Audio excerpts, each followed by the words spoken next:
Laptops had a good showing at CES 2022. The show, which wrapped Friday, brought more than just the usual CPU refreshes. We saw some wild concepts, at least one controversial design decision, and several systems our own editors said they'd consider buying. Here's the best of what we saw, from the beautiful to the wacky to the eco-friendly, but never boring. First up, our Best of CES winner in the PC category, Lenovo's ThinkPad Z series. I saw this laptop at a private demo for reporters ahead of CES, and what I noticed first was the lid, which was built to be openable with one hand. But it turns out there's more to the Z13 and Z16 in their sleek, user-friendly design. The Z series is also one of the more environmentally friendly notebooks we've seen, with materials that include recycled aluminum and vegan leather. The charger is made from 90% recyclable materials, and the packaging is 100% recyclable, thanks to compostable bamboo and sugarcane. Just as notable, the ThinkPad Z series is the result of an exclusive collaboration with AMD, making it among the first laptops with AMD's new high-performance Ryzen Pro 6000 series laptop processors. Rounding out the spec list are Dolby Atmos, Dolby Vision, Dolby AI noise cancellation, and OLED screens. That would be 2.8K resolution for the 13-inch and 4K for the Z16. We're excited to test this out soon, closer to when it goes on sale in May. Another great Lenovo machine, the ThinkBook Plus Gen 3. The Gen 3 was too impractical to win Best of CES, especially for left-handed people, but it deserves an honorable mention. This 17.3-inch ultra-wide laptop squeezes an 8-inch secondary screen onto the right side of the keyboard. It's hardly the first dual-screen notebook we've seen, but we appreciate how a designer or some other kind of power user could use the screen to magnify something in, say, Adobe Lightroom, or have easy access to a control dashboard. Additionally, the screen can be used in whiteboard mode or as a digital numpad. And then there's the most unconventional of the layout options, a waterfall mode that allows content to spill from the primary screen down to the smaller one below.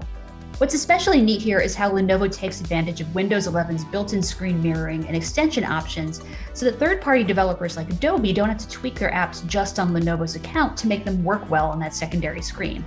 Under the hood, you get a new 12th gen Intel Core processor and up to 32 gigs of RAM. There's also a webcam privacy shutter and a generous array of ports that includes HDMI, 2 USB-A, and Thunderbolt 4.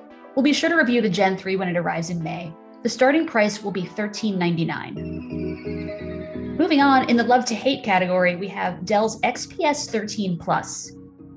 Is it the best? That is debatable. Noteworthy? You bet. You see, with its newest XPS 13, Dell may have messed with a good thing.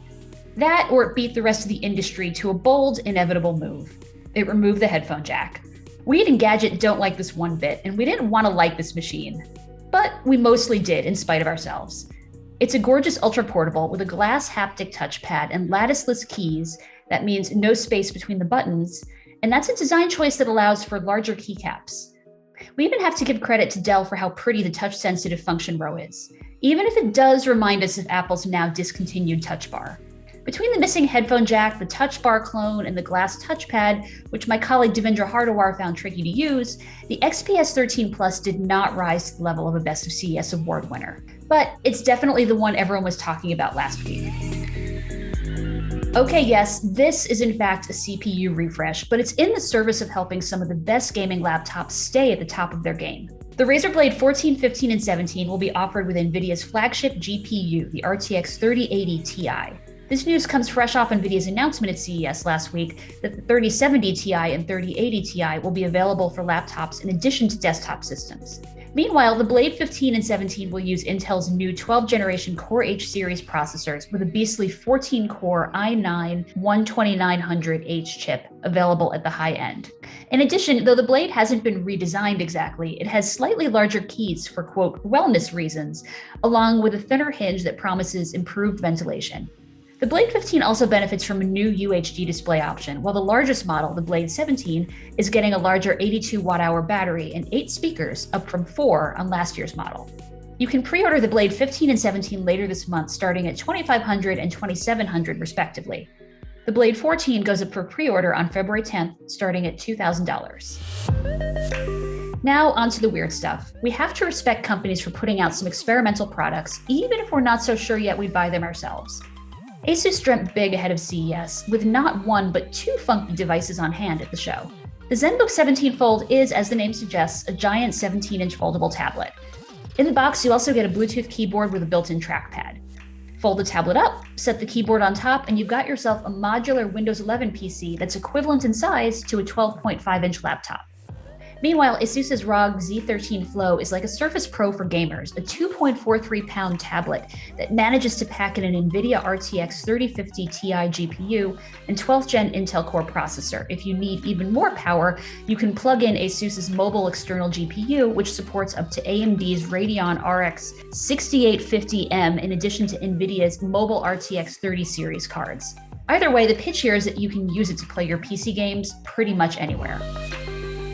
Like I said, it was a really good year for laptops at CES 2022. CES is not historically always a very exciting laptop show.